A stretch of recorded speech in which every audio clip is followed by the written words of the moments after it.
Sementara di Nusantara tengah berlangsung gejolak dengan hadirnya Portugis yang berpusat di Malaka.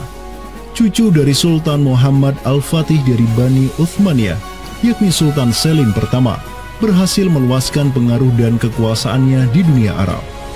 Pada tahun 1517, beliau berhasil merebut Suriah, Mesir, dan Hijaz dari kepenguasaan kaum Mamluk. Khalifah Al-Mutawakkil 'alallah ketiga dari Bani Abbasiyah beserta Syarif di Makkah kini menyerahkan kepemimpinan umat Islam sedunia dan pelayanan dua kota suci kepada Sultan Salim pertama, penguasa Uthmaniyah yang bukanlah mereka berdarah Arab. Perlu dicatat bahwa penjelasan tentang Al-A'immatu fi Quraisyin itu, kalau kita merujuk kepada kitab Ar-Rawdah, Rawdatul Thalibin wa Umdatul Muftin, memang ada hal yang menarik di sini. Di satu sisi ada mengatakan bahwa syarat khalifah itu harus Quraisy.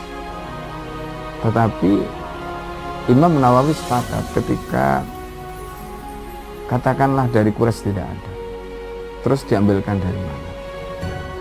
Maka kemudian disebutkan di situ ya di luar Quraisy, bisa dari bani ini, itu yang disebutkan di dalam kitab Allah. Karena itu sebenarnya syarat al-a'immah fi Quraisyin itu bukan syarat yang wajib, tetapi difahami di sini berdasarkan penjelasan yang diantaranya disebutkan dalam kitab Allah tadi, itu adalah merupakan syurut afdaliyah.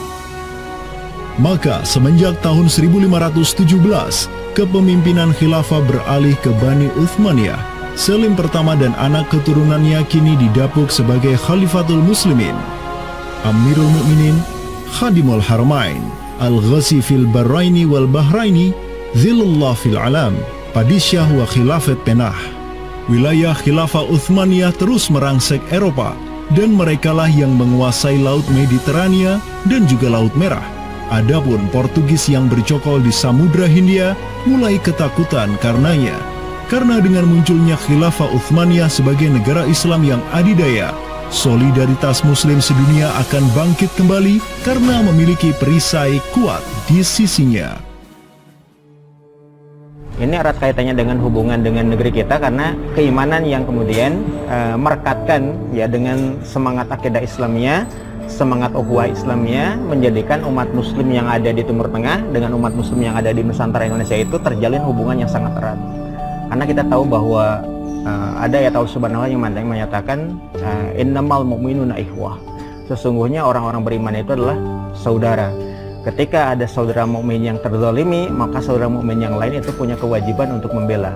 Demikian pula ketika muslimin Nusantara itu terzalimi dengan adanya penjajahan, dengan adanya imperialisme yang dilangsungkan oleh orang-orang kafir penjajah, baik itu oleh Portugis, Spanyol, Inggris, Perancis ataupun Belanda ya.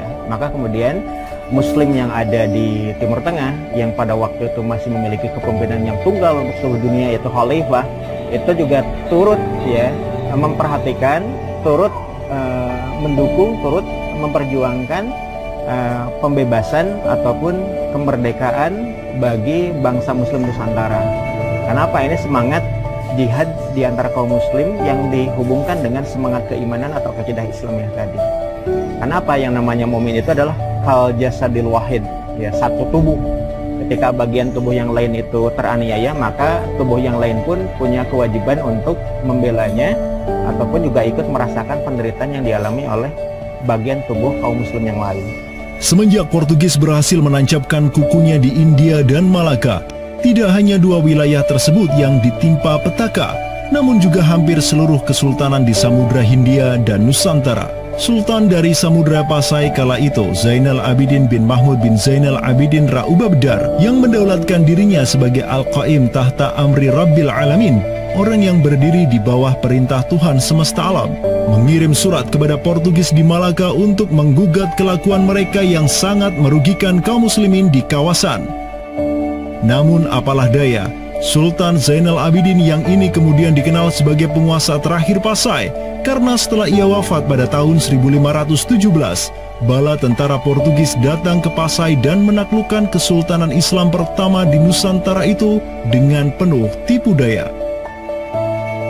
Tak hanya Pasai yang berhasil ditiadakan, Portugis juga mampu menahan serangan pasukan Islam dari Demak sampai Sultannya Patih Unus bin Raden Patah syahid di Lumat Muntahan meriam Portugis pada tahun 1521. Dengan diplomasinya yang culas, Portugis juga menjalin kerjasama dengan kerajaan Pajajaran di Jawa Barat pada tahun 1522. 2 tahun berikutnya, kota Blambangan, Panarukan, dan Kediri yang masih menjadi basis kekuatan Hindu di Jawa menawarkan kerjasama dengan Portugis. Maka, Portugis banyak sekali mendapat aliansi sesama kafir yang berada di berbagai wilayah di Nusantara untuk bersatu padu menghantam kekuatan politik Islam yang baru tumbuh di Pulau Jawa. Bahkan di Maluku pun Portugis berhasil menancapkan kuasanya semenjak tahun 1536. Berkaca pada kelakuan Portugis yang memerangi umat Islam di Samudra Hindia dan Nusantara, Sultan Sulaiman Al-Qanuni, sang Khalifah Uthmaniyah yang berkuasa sejak tahun 1520, menyatakan peperangan terbuka kepada penguasa Portugis yang berkedudukan di Lisbon, Dom Sebastião. Telah dilaporkan kepada saya bahwa jamaah haji dan para pedagang muslim yang datang dari India melalui laut telah dianiaya. Jika engkau masih membangkang, maka dengan bantuan Allah yang Maha Agung, kami akan melakukan segala yang diperlukan untuk memulihkan ketertiban di negeri-negeri itu, dan tiada guna lagi bagi engkau untuk memprotesnya.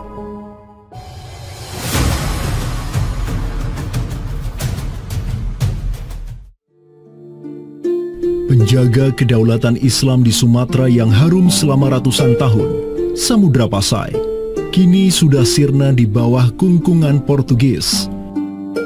Namun, harapan kemenangan itu masih ada.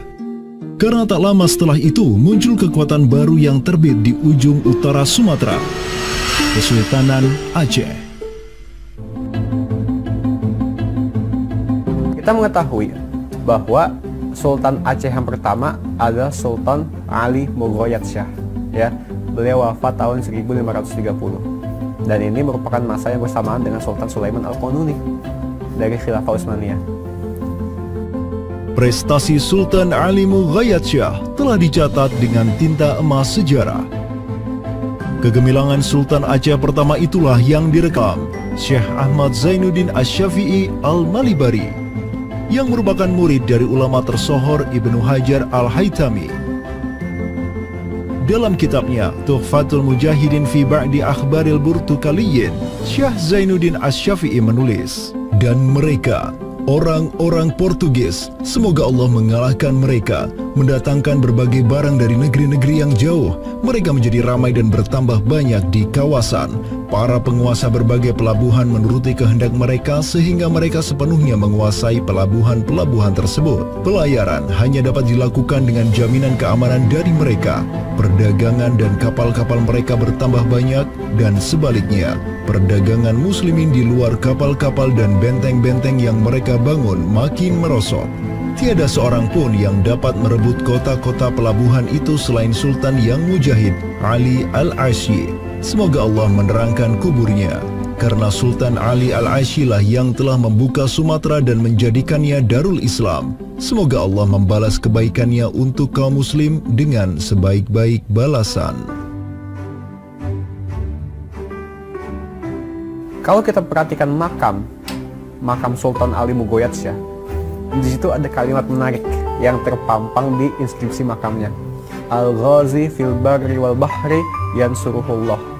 Ya, bahwasanya Sultan Ali Mughayat Shah itu juga dikenal sebagai Al-Ghazi, ya, petarung fil barri wal bahri